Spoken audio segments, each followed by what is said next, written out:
game. It's instant gratification. It's Wii games. It's all kind of handheld games. And we can go fishing, and it's real. There's Ed Clark from the Atlanta Motor Speedway. Hey, brother, how you doing? Atlanta Motor Speedway got a race coming up here for long. 3 weeks from today. 3 weeks from today. Everybody wants to go see the race. That's a good thing. I think we need to get more kids involved in fishing, and I think all these junior programs are incredible, and it makes me really, really happy to see young kids. You know, I love television a lot better than I do tournaments personally. I fished tournaments for a lot of years, and whatever they post on that board up there, that's kind of how you finish. But when you do TV, no matter who you fish with or how many fish they catch, I edit. I'm winning every week. I love it. It doesn't matter. If you catch 2, you better hope I catch 1, because you ain't gonna you're gonna be on the cutting room floor. That's good. Well, I want to talk to you about how to catch more fish. You know, a lot of people say, well, you know, I'm not gonna fish tournaments. I just want to go fishing. Well, let me tell you, it doesn't matter if you're fishing tournaments or if you're fishing for fun. The more fish you catch, it's a lot more fun to catch them than it is not to catch them. I'm going to tell you, we got a tournament going on here today, the final weigh-in. It's been going on now for 3 previous days, or prior days till today, and it's been a really, really interesting, unpredictable tournament. We were here 2 years ago, and everybody were catching their fish deep. Everybody was using electronics, catching them on drop shot rigs, catching them in brush piles, anywhere from 12 to 35 to 40 foot deep. Not what's happening this time. Fishing changes, fish change, water conditions change. The lake's about 8 feet lower than it was when we were here before, which would make you think there would be more fish on deep structure than up shallow. But it's put a lot of fish on boat docks and shallow water structure. I want to tell you, I grew up, my dad taught me how to fish. I grew up and I learned as I went, and it was all about taking a lure and getting fish excited about biting the lure, enticing them into hitting the bait. That was the only technique that we knew anything about fishing. Now let me tell you, I made a vow when I became a professional angler that I was going to learn something from everybody I fished with. Didn't matter who I fished with, I was going to learn something from them. And I learned an awful lot. And every time I'd go fishing with somebody, I'd learn a new technique. People ask me all the time.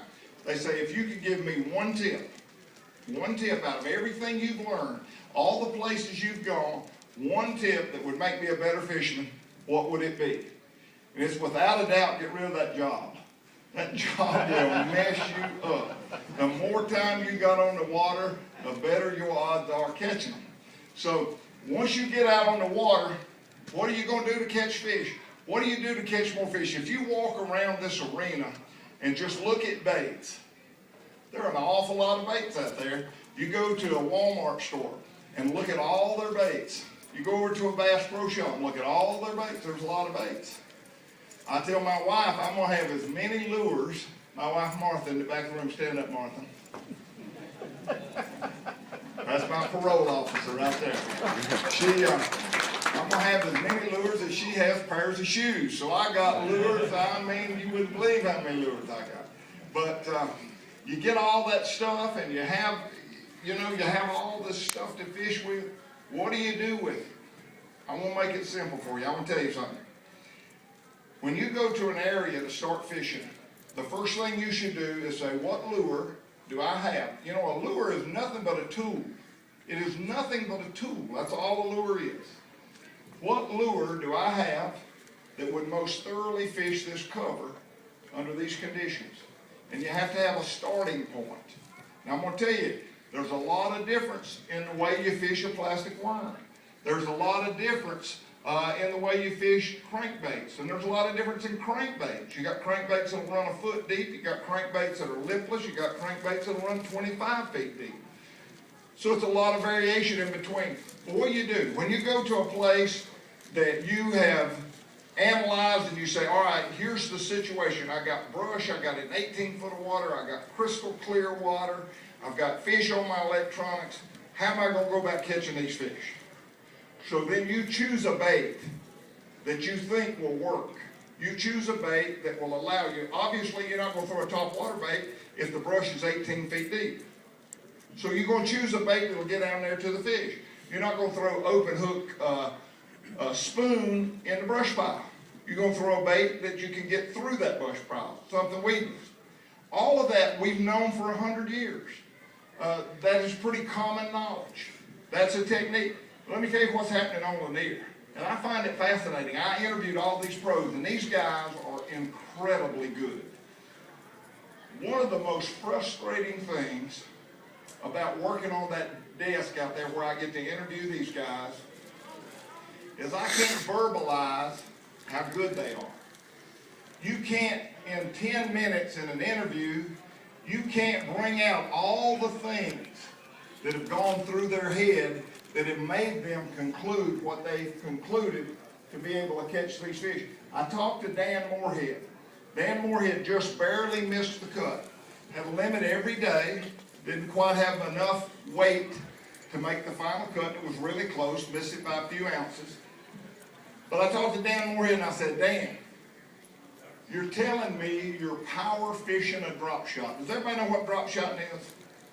Drop shot is a California technique where you have your hook and then your weight below your hook. And your weight, your bait is up the line above your weight. And it is a finesse technique. And you can take a little 4-inch worm, put it on a little drop shot, a nose hook, a little small hook, and you can really make that thing dance and look very much alive. And it is a great California technique that is all about clear water fishing, finicky fish, getting those fish to bite that little finesse technique. Moorhead said, let me tell you what I found. I'm power fishing a drop shot. I'm using a big bait and I'm using an extremely heavy lead. And I'm throwing it out there and I'm dragging up that brush pile and I'm shaking it. And if I don't get a bite, I go to the next spot. I am not finesse fishing at all.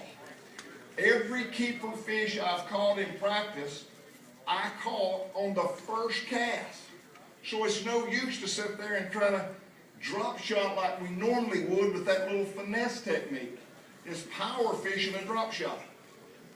I talked to a lot of the different guys that are catching these fish on top water, these wolf packs. They're visually seeing these fish.